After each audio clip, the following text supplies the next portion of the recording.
आज बिहार के चुनावी दंगल में उतरेंगे पीएम मोदी। पटना में शाम 6 बजे 3 किलोमीटर लंबा रोड शो करेंगे। पटना में पहली बार किसी पीएम का रोड शो होगा। डाक बंगले से श्रीराम चौक तक लेकर उद्योग भवन तक का रोड शो होगा। बीजेपी कार्यकर्ताओं के अलावा 30 जगहों पर सामाजिक संगठनों के लोग पीएम का अभिवादन करेंगे। पुष्प वर्षा के साथ आरती भी होगी। पीएम मोदी के रोड शो पर पूर्व डिप्टी सीएम तेजस्वी यादव का निशाना। पूछा, उन्हें एक दिन में 3 रैली और रोड शो करने की जरूरत क्यों पड़ रही है। तेजस्वी ने कहा, पीएम को इसलिए आना पड़ रहा है क्योंकि वो डरे हुए हैं। बिहार इस बार चौंकाने वाले नतीजे देगा। पाटलिपुत्र से आरजेडी प्रत्याशी मीसा भारती ने पीएम पर बिहार को ठगने का आरोप लगाया। कहा, न तो बिहार को स्पेशल राज्य का दर्जा मिला, न ही स्पेशल पैकेज मिला। बिहार के उप मुख्यमंत्री सम्राट चौधरी का बयान। प्रधानमंत्री मोदी लगातार बिहार के लिए काम कर रहे हैं और बिहार उनके साथ खड़ा है। सम्राट चौधरी ने कहा, हम 40 की 40 सीटें जीतेंगे। पीएम मोदी की गारंटी पर देश चल रहा है। बिहार से पहले बंगाल में चुनाव प्रचार करेंगे पीएम। बैरकपुर, हुगली, आरामबाग और हावड़ा से में करेंगे जनसभा। वाराणसी में 13 मई को पीएम मोदी का रोड शो। 14 मई को नामांकन करेंगे पीएम। गृहमंत्री अमित शाह और सीएम योगी ने पीएम के वाराणसी दौरे से पहले तैयारियों का जायजा लिया। बनारस में गंगा आरती में शामिल हुए अमित शाह और सीएम योगी। दशामेश घाट पर लेजर शो भी देखा। 10 राज्यों की 96 लोकसभा सीटों पर कल होगी वोटिंग। अखिलेश यादव, ओवैसी, अधीर रंजन चौधरी और गिरिराज समेत कई दिग्गजों की किस्मत का फैसला होगा। आज रायबरेली जाएंगे गृहमंत्री अमित शाह। दोपहर 1:30 बजे जनसभा को संबोधित करेंगे। उस सीट पर राहुल गांधी का मुकाबला बीजेपी के दिनेश प्रताप सिंह से है। यूपी के सीएम योगी आदित्यनाथ आज स्मृति ईरानी के लिए करेंगे प्रचार।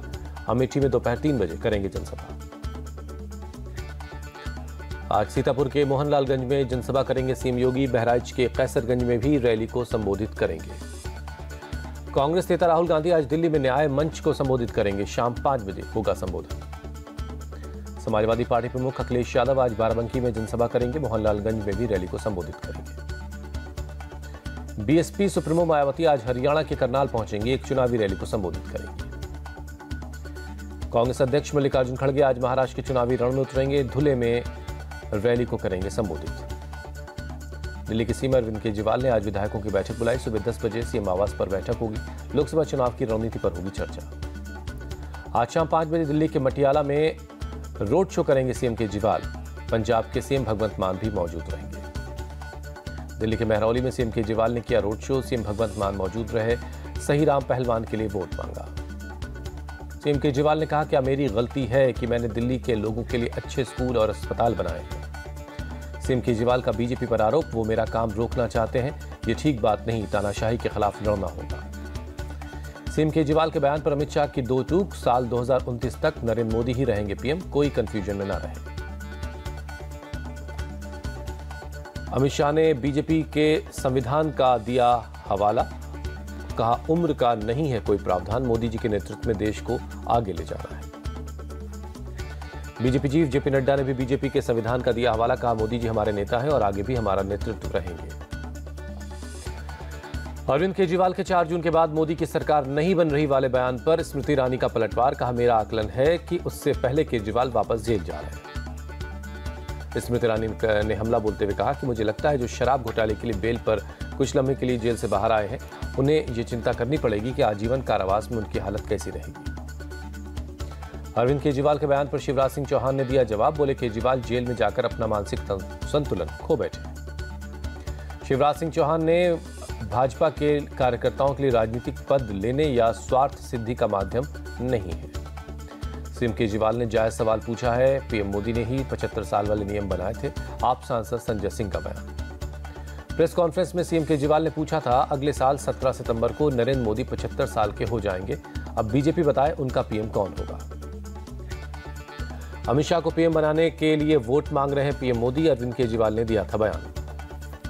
सीएम केजरीवाल का बड़ा दावा, अगर मोदी जीते तो 2 महीने में योगी आदित्यनाथ को सीएम पद से हटा देंगे। अरविंद केजरीवाल की भविष्यवाणी, 4 जून को मोदी की सरकार नहीं आ रही है, इंडिया गठबंधन की सरकार बनेगी। 4 जून को बिना आम आदमी पार्टी के समर्थन से केंद्र में नहीं बनेगी सरकार, सीएम मान का दावा। बीजेपी सांसद मनोज तिवारी ने केजरीवाल पर साधा निशाना। कहा, भ्रष्टाचार के आरोपी को नैतिकता की बातें करना शोभा नहीं देता। नई दिल्ली से बीजेपी कैंडिडेट बांसुरी स्वराज बोली केजरीवाल अंतरिम जमानत पर जेल से बाहर हैं। इसका मतलब ये नहीं कि वो निर्दोष हैं। शिवसेना यूबीटी नेता प्रियंका चतुर्वेदी ने केजरीवाल को किया समर्थन। कहा PM one nation one leader बनाना चाहते हैं। अकाली दल की नेता हरसिमरत कौर बादल ने साधा निशाना। कहा भ्रष्ट कांग्रेस और भ्रष्ट झाड़ू इकट्ठा हो गए। शिंदे गुट के नेता संजय निरुपम ने केजरीवाल पर साधा निशाना। कहा जो भ्रष्टाचार करेगा वो जेल जाएगा। ओडिशा के कंधमाल में पीएम मोदी की रैली। कहा ओडिशा को विकसित राज्य बनाने के लिए दिन रात मेहनत करूंगा। राहुल गांधी पर पीएम मोदी का हमला। कहा 2024 में कांग्रेस विपक्ष भी नहीं बन पाएगा। शहजादे भी पुरानी स्क्रिप्ट पढ़ रहे हैं। बरगढ़ की रैली में बोले पीएम ओडिशा को प्रकृति ने सब कुछ दिया है, लेकिन पटनायक सरकार ने भात हांडी को खाली कर दिया। ओडिशा के मुख्यमंत्री नवीन पटनायक ने कहा 10 जून को कुछ नहीं होगा। अगले 10 साल में भी बीजेपी ओडिशा में नहीं जीत पाएगी। नवीन पटनायक का बयान। बोले भगवान जगन्नाथ के आशीर्वाद और ओडिशा के लोगों के प्यार से बीजेडी छठी बार ओडिशा में सरकार बनाएगी। झारखंड के चतरा में पीएम मोदी की जनसभा। 3 चरणों की वोटिंग में ही इंडिया अलायंस ने हार स्वीकार कर ली है। ये चुनाव चोर लुटेरों से देश को बचाने का चुनाव है। कांग्रेस जेएमएम ना काम करती है ना काम करने देती है। पीएम का बयान। रैली के बाद पीएम ने चतरा में किया रोड शो। बड़ी संख्या में उमड़े बीजेपी कार्यकर्ता। हैदराबाद के प्रेस कॉन्फ्रेंस में अमित शाह का दावा। दक्षिण में बीजेपी सबसे बड़ी पार्टी बनेगी। तेलंगाना में 10 से ज्यादा सीटें जीतेगी। अमित शाह ने कांग्रेस पर साधा निशाना। कहा 10 साल से सत्ता में है, आरक्षण हटाने के बारे में कभी नहीं सोचा। कांग्रेस झूठ फैला रही है। आंध्र प्रदेश के कुरनूल में बोले जेपी नड्डा पीएम मोदी के नेतृत्व में 25 करोड़ लोग गरीबी से बाहर आए हैं। कानपुर देहात की रैली में सीएम योगी ने भरी हुंकार। यूपी की सभी 80 सीटें और एनडीए के 400 से ज्यादा सीटें मिलने का दावा किया। सपा और कांग्रेस को भारत की नहीं पाकिस्तान की चिंता रहती है। ये क्या चाहते हैं राम मंदिर न बने। कानपुर की रैली में सीएम योगी का बयान। बिहार के बेगूसराय में सीएम योगी ने की जनसभा। कहा कांग्रेस और आरजेडी के शासन में अराजकता चरम पर थी। आतंकवाद और नक्सलवाद बढ़ रहा था। लालू यादव बिहार को लालटेन युग में ले जाना चाहते हैं, लेकिन हमें डिजिटल युग में जाना है। सीएम योगी का बयान। बिहार के बेगूसराय में सीएम हेमंता की रैली। कहा देश को हिंदू देश बना दो, बहुत सी समस्याएं हिंदू ही हल करेगा। सीएम हेमंता के बयान पर बोले तेजस्वी यादव हमें पाकिस्तान से क्या लेना देना, देश की जनता के हाल पर बात होनी चाहिए। बिहार के दरभंगा में बोले आरजेडी नेता तेजस्वी यादव डॉक्टर ने मुझे बेड रेस्ट की सलाह दी है, लेकिन मोदी जी को पीएम पद से नहीं हटाने तक रेस्ट नहीं करूंगा। तेजस्वी के बयान पर बीजेपी नेता सुधांशु त्रिवेदी बोले वो खुद बिहार की सत्ता से हट गए हैं। बीजेपी ने धार्मिक ध्रुवीकरण की बहुत कोशिश की, लेकिन बिहार में सिर्फ रोजगार मुद्दा है। आरजेडी सांसद मनोज झा का बयान। बिहार में एनडीए की लहर है, सभी 40 सीटें जीतेंगे। आरजेडी का खाता खुलना भी मुश्किल है। डिप्टी सीएम सम्राट चौधरी का बयान। तेजस्वी यादव के परिवार में एक लायक व्यक्ति नहीं है। लालू ने पूरे बिहार को निकम्मा बना दिया है। सम्राट चौधरी का बयान। पीएम के लिए फिर से सरकार बनाना मुश्किल है। रिजर्वेशन की पॉलिसी जो पहले से है वही रहेगी। मल्लिकार्जुन खड़गे का बयान। कांग्रेस नेता मीरा कुमार का बयान। पीएम मोदी नर्वस हो चुके हैं। वो देश के कोने कोने में चुनाव प्रचार करने जा रहे हैं। विपक्षी दलों को भाषा की मर्यादा रखनी चाहिए। व्यक्तिगत टिप्पणी करना आरजेडी का कल्चर है। चिराग पासवान का बयान। प्रियंका गांधी ने पीएम पर साधा निशाना। कहा पीएम मोदी जो भी कहते हैं वो सिर्फ चुनाव के लिए कहते हैं। तेलंगाना के विकाराबाद में बोली प्रियंका गांधी पीएम मोदी और उनके मंत्रियों में काम के आधार पर वोट मांगने की हिम्मत नहीं है। कटप्पा की रैली में राहुल गांधी ने चंद्रबाबू नायडू, जगनमोहन रेड्डी और पवन कल्याण पर साधा निशाना। कहा इन तीनों का रिमोट कंट्रोल पीएम मोदी के हाथ में है। जौनपुर के बाहुबली नेता धनंजय सिंह की अपने समर्थकों से अपील निराश न हो, जल्द सही फैसला लिया जाएगा। बीएसपी ने उनकी पत्नी का टिकट बदला है। राज ठाकरे क्या हिंदुओं के मौलाना मौलवी हो गए हैं जो वोट के लिए फतवा जारी कर रहे हैं। प्रियंका चौधरी का बयान। पुलवामा में फारूक अब्दुल्ला का दावा। नेशनल कॉन्फ्रेंस जीतेगी, केंद्र में इंडिया अलायंस की सरकार बनेगी। हैदराबाद की रैली में बोले एआईएमआईएम चीफ असदुद्दीन ओवैसी अगर हमारी आवाज दबाने की कोशिश हुई तो वोट के जरिए संसद में आवाज बुलंद करेंगे। ओवैसी के भाई अकबरुद्दीन ओवैसी बोले हमारा मुकाबला बीजेपी से है। पीएम मोदी देश को बांट रहे हैं।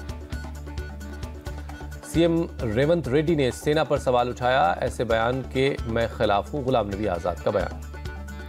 रेवंत रेड्डी के बयान पर बोली स्मृति ईरानी सिर्फ एक कांग्रेसी नेता ही सेना की वीरता पर सवाल उठा सकता है। हम उनसे भारत की वीरता की कहानी सुनने की उम्मीद नहीं कर सकते। राहुल गांधी की पीएम मोदी से खुली बहस वाले बयान पर स्मृति ईरानी ने पूछा सवाल, क्या राहुल गांधी इंडिया अलायंस के पीएम पद के उम्मीदवार हैं? मध्य प्रदेश के मुख्यमंत्री मोहन यादव बोले, इंदौर की जनता ने जिस तरह उत्साह और उमंग दिखाया है उससे पूरा इंदौर और मालवा मोदीमय हो गया। ओडिशा के नबरंगपुर में इलेक्शन फ्लाइंग स्क्वाड टीम ने की गाड़ियों की चेकिंग। लोकसभा चुनाव को देखते हुए चलाया गया अभियान। उत्तराखंड के बद्रीनाथ धाम के कपाट आज से खुल गए। मंदिर को रंग बिरंगे फूलों से सजाया गया है। आर्मी चीफ मनोज पांडे ने लद्दाख का दौरा किया, सुरक्षा तैयारियों का जायजा लिया। छत्तीसगढ़ के सीएम विष्णुदेव साय को 2 टूक नक्सलियों के खिलाफ कार्रवाई जारी रहेगी। नोएडा के एक पेट्रोल पंप के कर्मचारियों से मारपीट का मामला, आप विधायक अमानुतुल्लाह खान के घर पर नोएडा पुलिस ने चिपकाया नोटिस। कर्नाटक के हुबली में तेज हवाओं के साथ बारिश हुई, गर्मी से लोगों को काफी राहत मिली। राजकोट में 251 किलो आम से बालाजी हनुमान मंदिर को सजाया गया है। दर्शन के लिए उमड़ रही लोगों की भीड़। गाजा के रफा में इसराइल का हमला जारी है। रात में इस्राएली सेना ने बरसाए बम, कई लोगों के घायल होने की खबर। इसराइल रफा को लगातार निशाना बना रहा है। इसराइल का मानता है कि रफा में हमास के लोग अब भी मौजूद हैं। इसराइली सेना ने गाजा पट्टी में चलाया सैन्य अभियान। इसराइल ने कार्रवाई का वीडियो जारी किया। वीडियो में गाजा में इसराइली सैनिक और टैंक से चला रहे हैं ऑपरेशन। इसराइल ने शनिवार को हमास के दर्जनों लोगों को मार गिराने का दावा किया। सेना लगातार गाजा में ऑपरेशन चला रही है। सेंट्रल गाजा में 3 दिन से हुए लगातार हमले में 19 लोग मारे गए। मरने वालों में 8 महिलाएं, 3 पुरुष और 8 बच्चे शामिल हैं। आईपीएल में आज खेले जाएंगे 2 बड़े मुकाबले। पहले मैच में चेन्नई और राजस्थान रॉयल्स की टक्कर होगी। चेन्नई में 3:30 बजे से खेला जाएगा मैच। आईपीएल में आज के दूसरे मुकाबले में दिल्ली और बेंगलोर में होंगे आमने सामने। प्ले ऑफ की रेस में बने रहने के लिए दोनों टीमों के लिए जीत जरूरी है। शाम 7:30 बजे शुरू होगा मैच। आईपीएल के प्ले ऑफ में पहुंचने वाली पहली टीम बनी कोलकाता नाइट राइडर्स। मुंबई को हराकर 18 अंक के साथ टॉप पर पहुंची।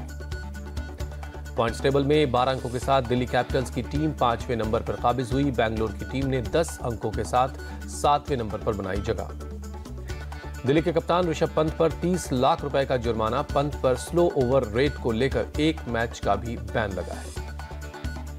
गुजरात टाइटंस के कप्तान शुभमन गिल भी आईपीएल कोड ऑफ कंडक्ट के दोषी पाए गए। गिल पर 24 लाख रुपए का जुर्माना लगा। गुजरात की टीम पर दूसरी बार यह जुर्माना लगा है। कोलकाता ने कल के मुकाबले में मुंबई को 16 रनों से हराया। मुंबई की 13 मैचों में 9वीं हार। मुंबई की एक बार बल्लेबाजी फ्लॉप साबित हुई। इंग्लैंड के तेज गेंदबाज जेम्स एंडरसन ने संन्यास का ऐलान कर दिया है। लॉर्ड्स में खेले जाने वाले पहले टेस्ट के बाद रिटायर हो जाएंगे।